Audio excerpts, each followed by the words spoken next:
Okay, Flea Market Sunday. It is the 28th, I think today is, 28th of May, 2017. Did two large flea markets and one small one and a couple of junk stores and tag sales and whatnot. And I brought home some goodies. Now, one thing today I did not see any firearms except a couple of black powder ones that were way overpriced, and they weren't originals, they were just recent made. No bayonets, no ammo, no clips, no anything associated with, no ammo pouches, nothing. What I did find today, the closest thing to anything firearm, was one Remington gun stock for $1. You can't beat that, so I'll find a use for that somewhere. But nothing at all. I saw a couple canteens, a couple e-tools, things like that, but nothing all gone. Nothing at all. Highly unusual. Didn't even see many in the way of, I did see some cheap-ass swords, but you don't want to hear about that. Okay, I did find a Waters Connelly portable phonograph. This is 1940s, early 50s vintage. Figure World War II, Korea, around in there. It needs a little bit of work. We dickered back and forth on this for a while because it's got a problem with the speed control. I got to fix that, but it works. So I figured, and the case is in pretty good shape too. It's not bad at all.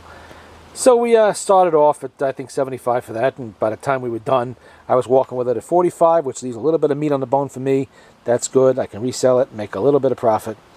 Today was the day for mag lights. I saw mag lights all over the place, but two people thought, they were willing to deal. Other people thought they had gold. This one says U-line. I didn't have one with digital camo pattern, but it says U-line on it. Actually works.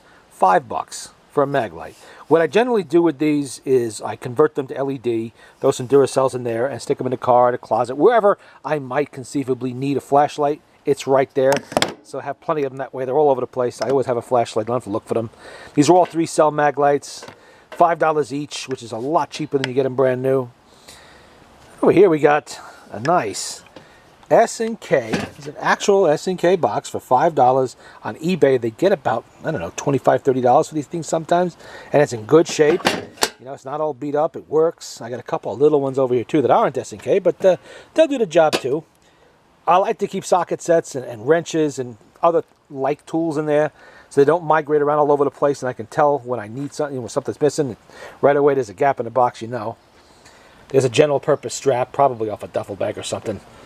And some records that came with the machine here, and little itty bitty screwdrivers that I use when I work on reproducers like that one. That one's for parts. It's pretty well beat up. But it's always good to have extras because I bugger them up now and then, and they're not guaranteed by anybody. There was one gentleman had a Victrola to 6.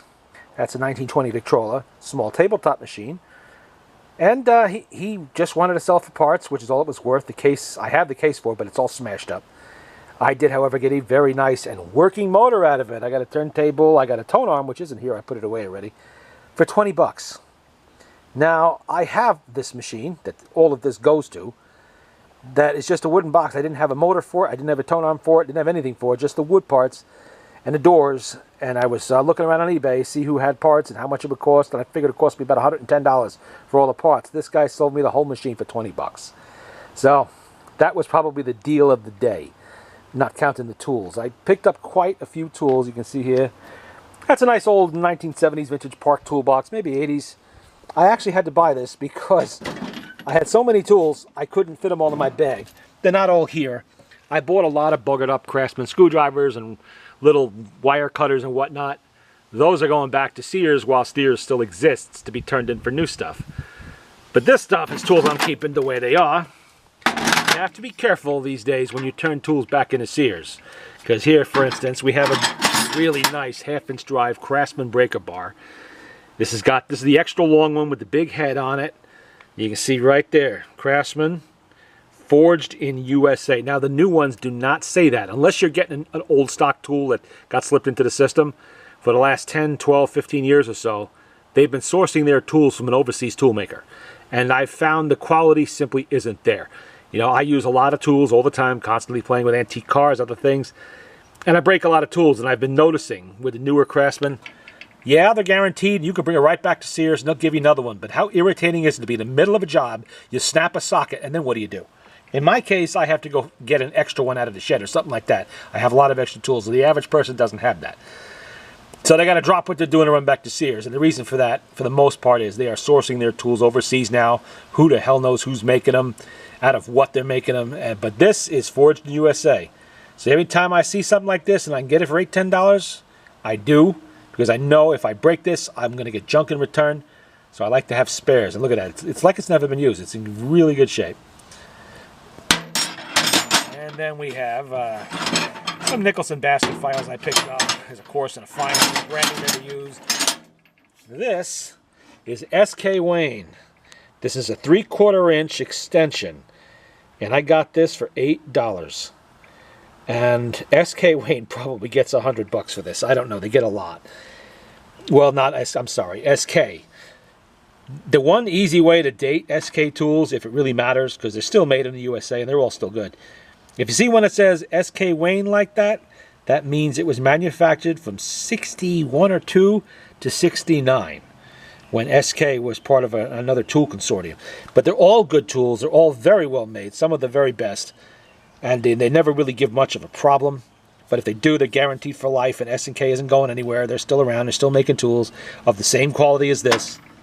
But for that price, oh, I couldn't walk away from that. The one I have now is not even half the size of that. We had a bunch of Craftsmen Wrenches and stuff, but you really can't get these anymore. You know, nobody, look at this. This is 25, 30 seconds, you know, and 3/4 combination box wrench with the bed. They don't even sell these anymore. But if they do, again, like the sockets and the ratchets that they Sears sells, these are all made overseas somewhere out of who knows what by who knows who, and the quality isn't there. But they don't even offer these long ones anymore. You can't get these. I mean, look at this. You got the most of the set of those.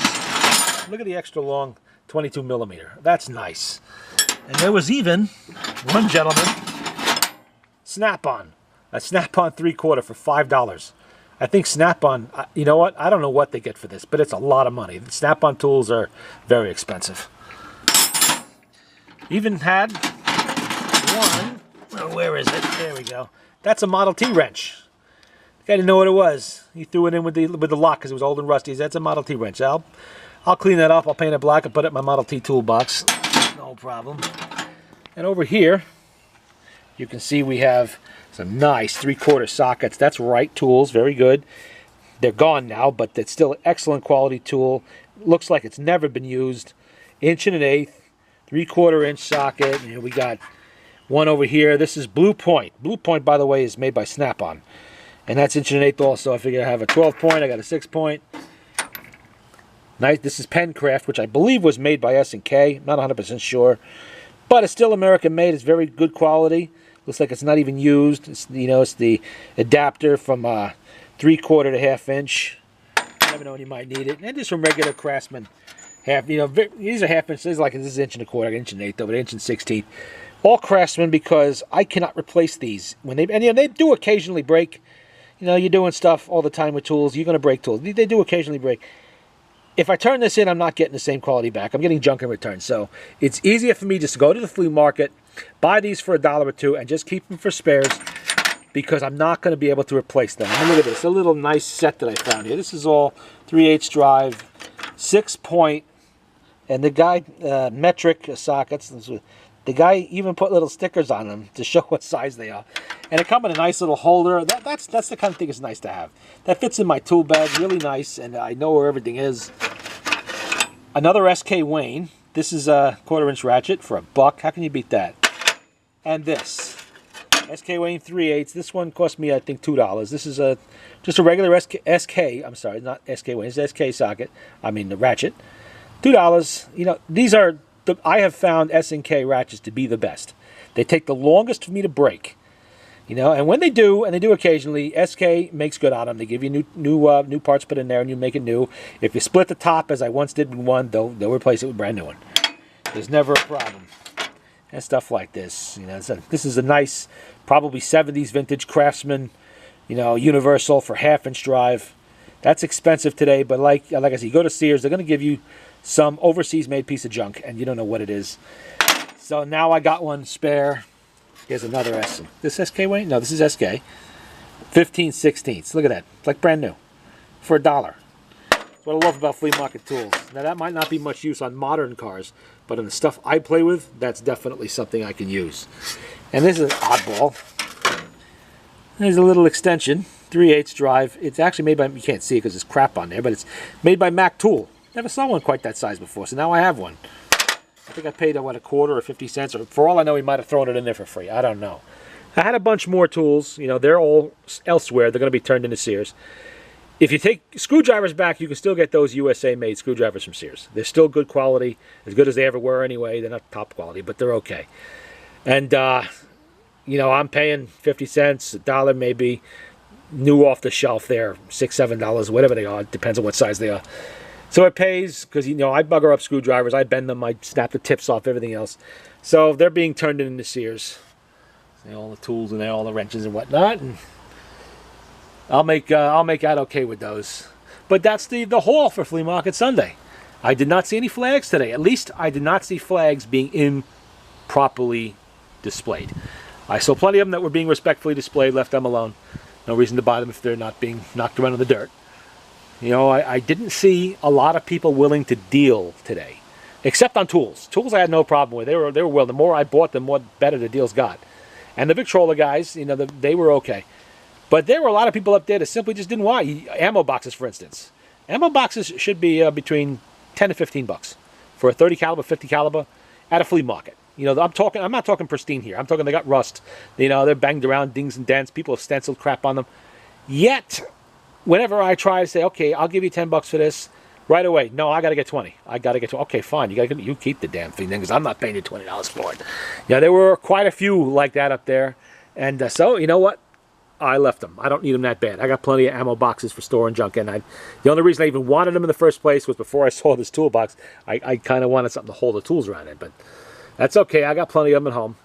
I didn't buy them. And there were some people up there with other things, and they just refused to deal. I don't understand that. You know, I'm standing in front of you. We're talking about a $5 or $10 difference here. And I know you got plenty of leeway, you know, plenty of room on this stuff. And no, okay, fine. I walk away from it. You don't want to deal, you don't want to deal. I'll go deal with somebody else. But that was the flea market in a nutshell. And there you go. No more till the fall.